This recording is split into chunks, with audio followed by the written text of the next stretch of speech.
Beat up, met her in the club, in the parlor showing love, party with a bug, trying to show her love.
Why you say bye? I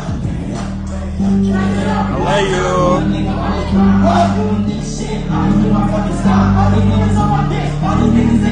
Why these niggas on my dick?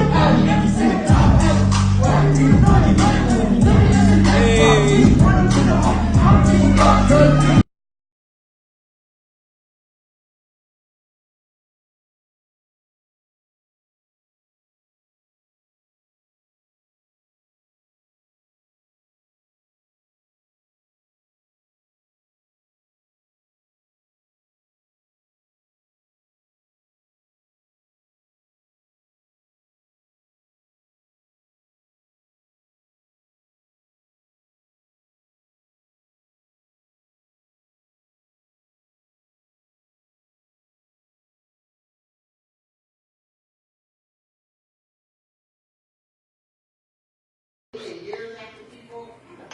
So I just gotta put this out here real quick. Just because the media's gonna do something totally different than what the fuck is really going on, I'ma just put it out here. This is the man's body that got killed right up the street from my house. This is his car, and this is the police car that pulled him over. If he's running away, why the fuck is he getting killed? Why? Taking her right now? They're taking her to jail. And now they're taking either his mom or his girlfriend to jail, whoever it is. I believe it's his mom. When I was driving. When I was driving, I heard her say, "You killed my son. You killed my son."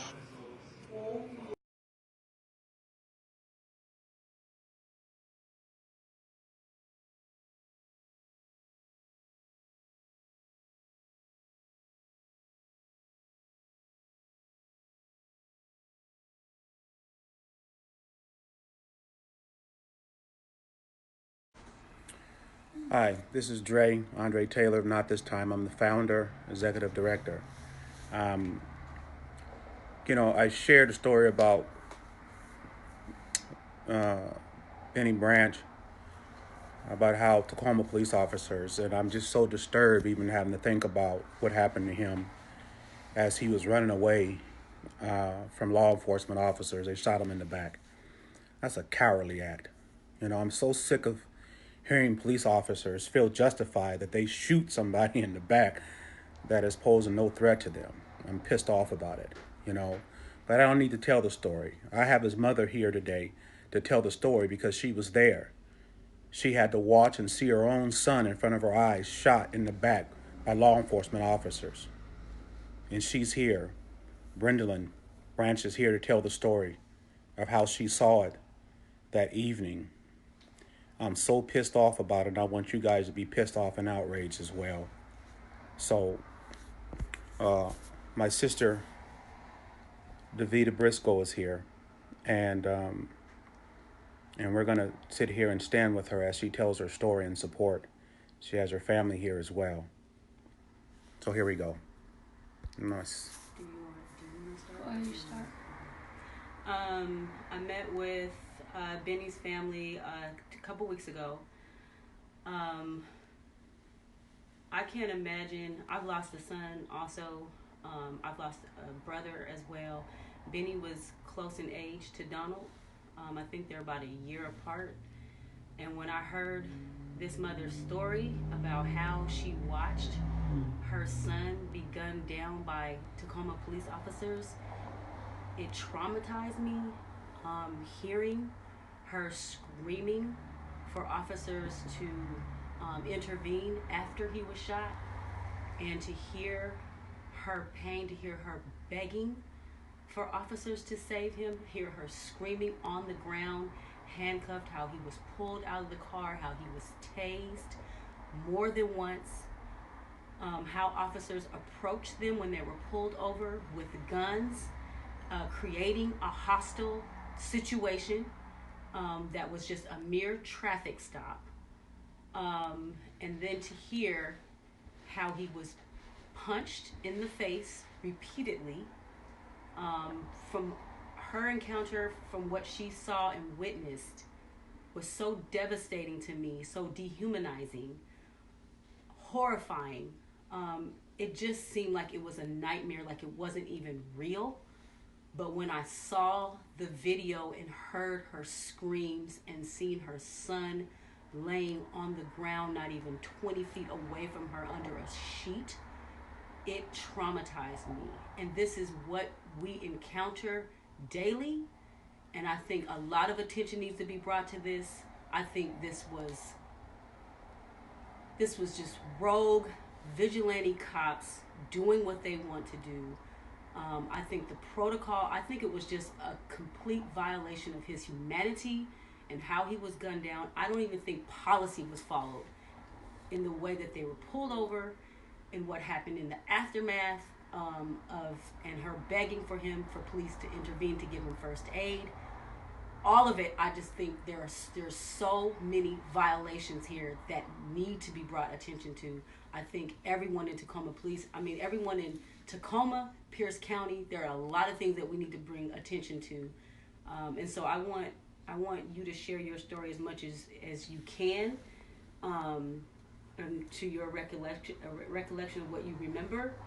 And we also have other family here. If there's anything else you guys want to say, you're welcome to just jump in. Just tell your story, just like you saw it that night. I know it's hard. My name is Brenda Branch, and my son's Bennie C. Branch, and I watched them kill my son and torture him and let him die and did not try to bring him back. And what happened was they came to the car, they pulled the guns on us, they had me get out to the ground, and my son had his hands up, the officer was tasing him. Somehow he got around to the car, he tased him again, the same officer watched him go into locomotions, or what they do when they tase them. And then they turned him over, had his hands behind his back, and then Officer Ryan came up and started beating my son in the face with his hands behind his back. And then after that, they found a BB gun and they took it out from his back of his shirt. They kicked it out of the way, and as they did that, my son got up and the officer said, "Runner!" Pow, pow, pow, pow, pow. And then he fell to the ground, and they stood there for like 7-8 minutes, held a conversation like it was nothing while my son was down there gurgling and dying. And then the one officer came up to him and looked at him as he looked up, and he took his last breath. He stood over him, you said? Yes, the one officer stood over him when he took his last breath and let him die. And then they started back to their conversation, and then one of the officers came up to him and did 2 compressions on his chest, and he knew he was dead. And then the ambulance came, and they left right away. And they put me in a car, and I was screaming, "Let me go to my baby," as they were doing. They were telling you to be quiet. Yeah, they were telling me to be quiet, stop screaming. And when the So let me ask you one question. You said there was a BB gun, an aerosol gun. What color was it? It was Orange and black. An orange and black aerosol Yeah, gun. and I forgot. I didn't even remember having it. I forgot. I didn't remember. But it was a play gun. It was a play gun, and he didn't never touch it touched out. his He hands. never touched it. And He they were was beating him and tasing him before they even found that. before they even found that. So when they found it, what happened? They kicked it away? kicked it away, and what they should have did. I'm not educated like they are. They're supposed to be and trustworthy, but they were supposed to handcuff him, because if they handcuffed him, he wouldn't have got up and ran. But why do you think he ran? Because he was scared. He was scared. He was scared because they were. Even after surrendering. Even after surrendering, they were torturing him. What did he say? Did he say anything? No, He told my mom before they came to the car that they were going to kill him. and he knew it. And I didn't. He said they believe were it. going to kill him. Yeah, and I didn't believe it. I believed in the law, and I had my son give up to them for them to kill him right in front of me, and then have me sit there and watch my son die. When the one officer stood over him, when he looked up and took his last breath, and he looked at him as he took his last breath, and I was screaming, "Please don't tell me my son's dead." So when he was running away, how long did it take for an officer to shoot him? 1 minute. As soon as he got up, runner. Didn't give it no Who stop. said runner? The officer said Ryan, runner? Officer Ryan. He said runner? Yeah, runner. And they just shot him. Pow, pow, pow, pow. He didn't pose no threat. He was running away. Yeah, he was His running. back was towards them. Yes. He never turned around. No threat. No threat. And they did not try to bring him back. They just let him die. And then they put me in the police car, and I'm like, "Please tell me if my baby's dead." They wouldn't answer me. They kept telling me to be quiet, stop screaming, be When quiet. the detective arrived, he looked at her and said, "Get her out of No, here." it's not the detective. It was the sergeant. The sergeant sorry. goes like this and get her out of here, like I was nothing. And my baby was laying on the ground. I said, "Please," I asked 2 police officers, women. I said, "Don't you guys have kids? Can you please tell me what's going on with my baby?" They looked at me like I had shit on me and turned their head. And the sergeant said, "Get her out of here." And they took me to the police station. I was crying for like 2 hours. And I swear to God, the chaplain wasn't undercover because he had a badge on him, but he said he was chaplain, and all he was asking me about the gun. I'm like, "I don't know none." I'm like, it wasn't. The gun is not an issue. It's a play gun. It's a play gun. That's all he kept asking me. Yeah. And I'm like, "Can I get my mom?" I kept asking for my mom, and I was at the scene. They wouldn't get my mom. They wouldn't get my husband because my husband was right down the street. And then after that, they took me in there and interrogated me a little bit. They let me out. I had no shoes on. I started screaming, so he called the ambulance and said I have to go with them because I'm hysterical and they're worried about me. And I didn't want to go. They weren't worried about you. I know they weren't. They didn't care about me. They didn't care nothing about you or your son. Yeah, they were just trying to cover up what they did Because wrong. the people outside started making noise and saying what happened, and she was making a scene. And so they tried to de-escalate it and throw her into an ambulance, saying that she's crazy. So They tried to do some de-escalation after they killed Bennie. Yeah, and then they took me to Coma General, took me in the room, and nobody asked me, "Was I okay, ma'am? Oh, I'm so sorry." Nothing. They were right along with the police because all they wanted me to do was give them my blood or urine, and they told me if I give that to them, they'll let me go. They would not let me go. They were trying to bribe me. And then my son came in there. They were trying to say she was drunk. Yeah, but I wasn't drunk because I don't drink and I've never had a DUI. So let me say this, Sister Brenda. Let me say this. Listen, our organization deals with family members that, have lost someone due to violence, and there's not many that have been right there. There's a couple that have been right there, seeing their own son killed right in front of their face. I'm sorry that you had to go through that. I mean, my brother was killed, but I didn't see it happen right in front of my face. And for you to have seen that, and I have not been offered no treatment, no trauma treatment. I want to say, too, that she was in a situation where she was waiting for her housing voucher to port into Tacoma from another state. So she was in her car.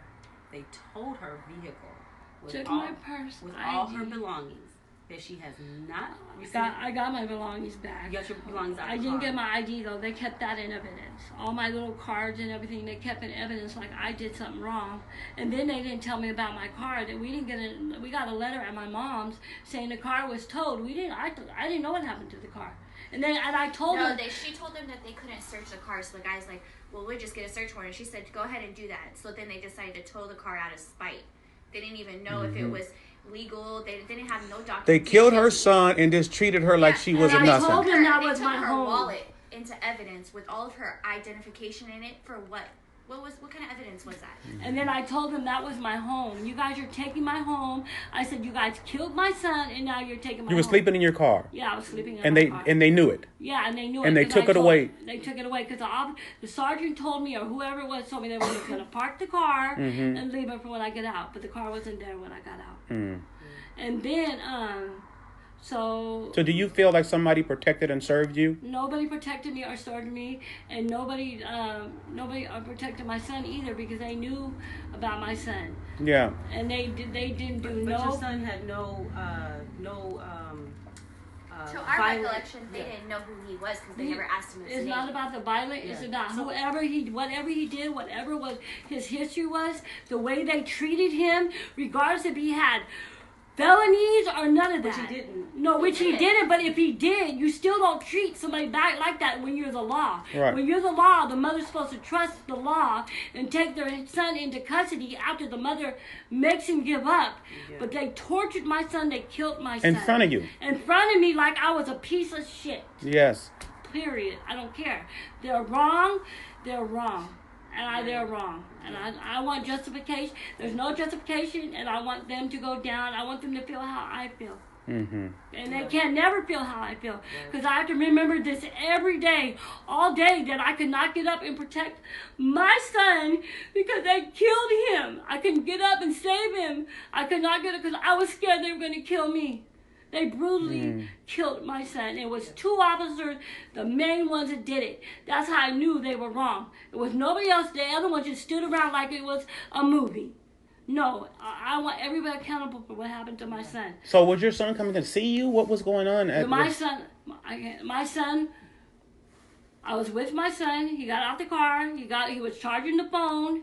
He was coming back to check on me. My car was overheating, so I was gonna leave him, but then he felt something was funny, so he got scared. But he just knew The police something. officers pulled up and parked. Yeah, they They parked. turned off their lights. Yeah, so he knew, and then I took off, and it's like I said, I don't know. I just So let me just say, you guys, you've heard this story. I've shared this I'm hot.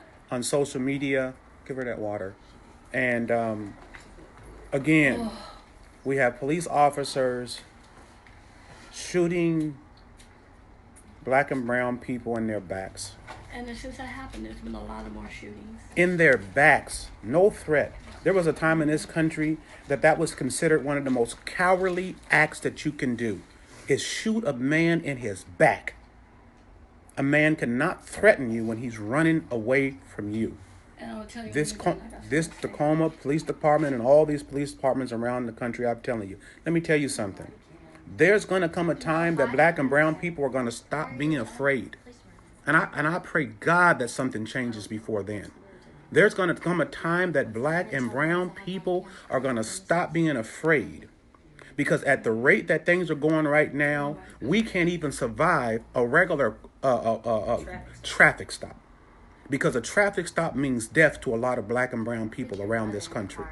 And there's going to come a realization with black and brown people that they're going to start saying, listen, until I allow another police officer pull me over and kill me, we're going to hold court in the streets. And I hate to say it, but how long can you keep killing people? Do you know that one of the leading causes of death for young black, brown people are police killings? Police have killed so many of our people that it has become now one of the leading causes of death. These people think we playing around here. What else you wanted to say? Surrender, only for them to kill him. Yeah. All I know is the only thing I thought, how am I going to fight the law when the law is you're supposed to trust the law? The law you're supposed to trust. Now, the law needs law too, Yeah. because they think they can do what they want because they got a badge. They've been doing what they the want. The prosecuting attorney is right with them. So how are we going to fight this? But we are going to fight it, and we are going to get justice until the day I die or my kids die, because somebody is going to be held accountable for killing my son. Because the way that man stole my son and let him die, that's what I can't get out of my The way they head. killed him and then treated her. No, you guys. The way they killed him and then treated her. No. The law, you're supposed to trust the law. And Yeah. you guys all work together, but I'm telling you, police brutality. No. So I wanted to just share that and bring and this family that she can tell her own. Brendan can tell her own story about what she saw personally. I live with this all I'm day. so pissed off, and I will continue to be pissed off. Hold on. Mentioned the press conference. No, I just Yeah.